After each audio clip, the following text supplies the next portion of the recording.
Você é um adulto enjoado para comer? Seleciona bem os alimentos da sua preferência? Ou você tem um filho, um sobrinho que se recusa a comer determinados tipos de alimento? Você sabia que isso pode ser considerado um transtorno alimentar chamado transtorno alimentar restritivo ou evitativo?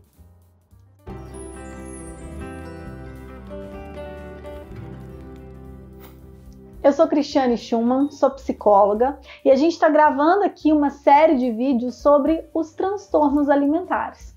O transtorno que a gente vai falar hoje tem uma sigla, TARI, que é Transtorno Alimentar Restritivo Evitativo. Ele é um transtorno muito prevalente entre crianças, embora ele também possa atingir alguns adultos, e ele diz respeito a restringir o padrão alimentar a apenas alguns tipos de alimentos. Os preferenciais são massas, batata frita, pães, carboidrato, né? Essa alimentação bastante infantil, doces, sobremesas, né?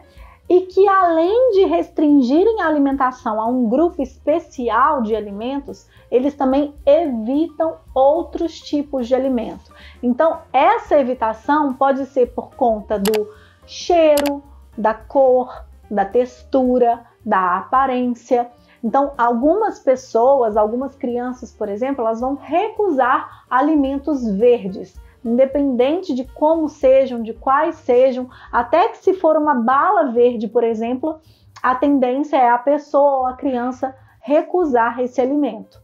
Outras recusam alimentos pela textura. Então, aquele alimento que tem uma textura mais pastosa, né, de purê, de uma papa, de sashimi, por exemplo, de comida japonesa, a pessoa recusa, né, evita e não se alimenta desse tipo de comida.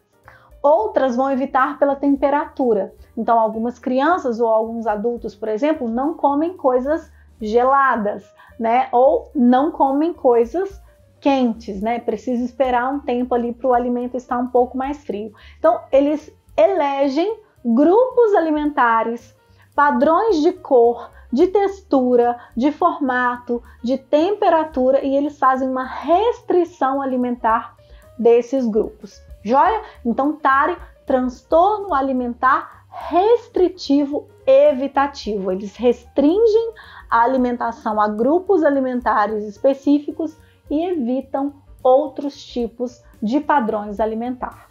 Os principais problemas, né, vindos do TARI, do transtorno alimentar restritivo e evitativo, são exatamente as deficiências nutricionais que podem ser causadas por conta desse transtorno, né? Vamos pegar aqui, por exemplo, uma pessoa, uma criança ou um adulto que não coma carne e nem frutas e nem folhas verdes, por exemplo. Certamente, né, são pessoas que vão ter ali problemas, por exemplo, na obtenção de proteína, de ferro na sua alimentação, né? E em casos muito graves, onde esse transtorno é presente por muito tempo, podem acontecer casos extremos, né, de perda realmente de saúde, de ter que fazer uma reposição artificial, uma alimentação por sonda, por exemplo, para evitar um problema de saúde muito maior ou até a morte.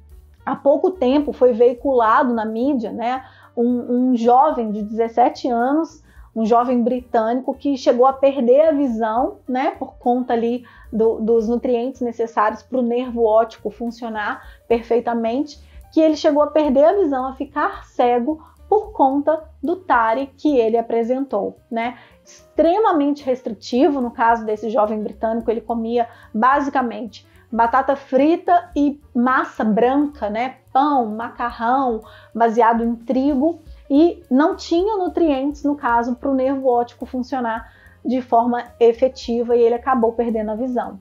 Além disso, né, essa falta de nutrientes pode causar baixa concentração, dificuldade de memorização, perda cognitiva, falta de ânimo mesmo, falta de energia para participar de atividades escolares, de vínculos sociais, né, de momentos sociais. Inclusive, por exemplo, as crianças que têm esse transtorno, elas não se sentem muito estimuladas a participarem de festas, né? Por quê? Porque o padrão alimentar das outras crianças é muito diferente do delas. E elas se sentem excluídas, ou elas se sentem obrigadas a comer alguma coisa porque a mãe exige, olha, se você não comer, você não vai à festa, né? Ou outras mães exigem que ela coma um alimento ou outro. Então são crianças que começam a, por exemplo, a se afastar do convívio social. E não acontece só com crianças, né? Com adultos, vocês imaginem. Um adulto que só coma um tipo determinado X ou Y de alimento e ele vai participar de uma festa onde não vai ter disponível para ele aqueles alimentos que ele consome. Ele tende a evitar de ir nessa festa por constrangimento, por se sentir obrigado a comer um alimento que ele não quer, por falta de energia para participar dessa festa e ou por ficar muito tempo sem comer se ele for à festa e não comer nenhum dos alimentos que estarão disponíveis ali. Além dessas consequências com relação a comportamento social, né, a perda de nutrientes que podem causar prejuízos, inclusive cognitivos, a gente também sabe dos prejuízos físicos, né? A tendência é que uma criança com TARI, principalmente se for por um tempo prolongado, que ela também tenha baixa estatura, que ela tenha baixo peso, né? Que ela não se desenvolva fisicamente da mesma forma que aquelas crianças que fazem um consumo mais equilibrado de nutrientes. É importante a gente fazer diagnósticos diferenciais, por exemplo, se esse comportamento está restrito em pessoas que estão passando por um processo de quimioterapia ou radioterapia, por exemplo, se é um comportamento associado a outros transtornos mentais, como no caso da anorexia, onde a pessoa se recusa a se alimentar de alguns tipos de alimento, mas para não engordar.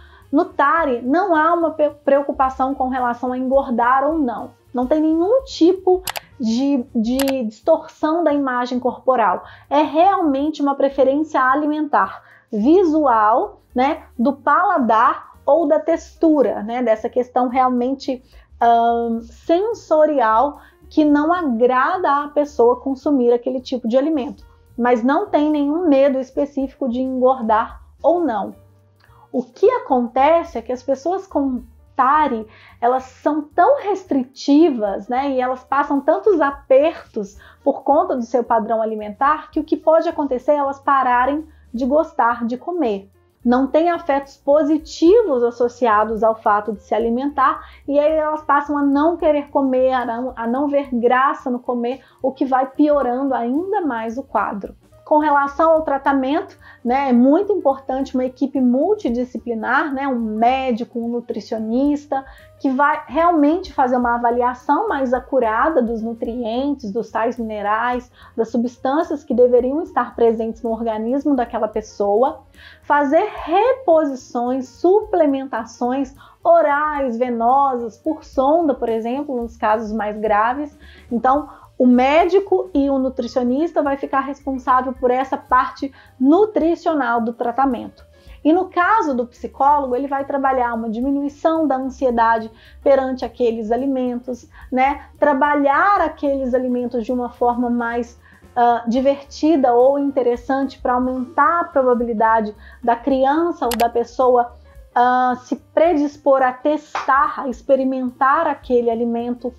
Muito reforço positivo, né, mediante um comportamento adequado de alimentação, por exemplo, e trabalhar também a maturidade emocional, né, dessa criança ou desse adulto, né, para que o comportamento alimentar acompanhe esse amadurecimento emocional, né, e que essas pessoas aumentem a tolerância a algo que é desagradável, que é desconfortável, aumentar a predisposição para experimentar situações novas, né, de vida mesmo e alimentares também.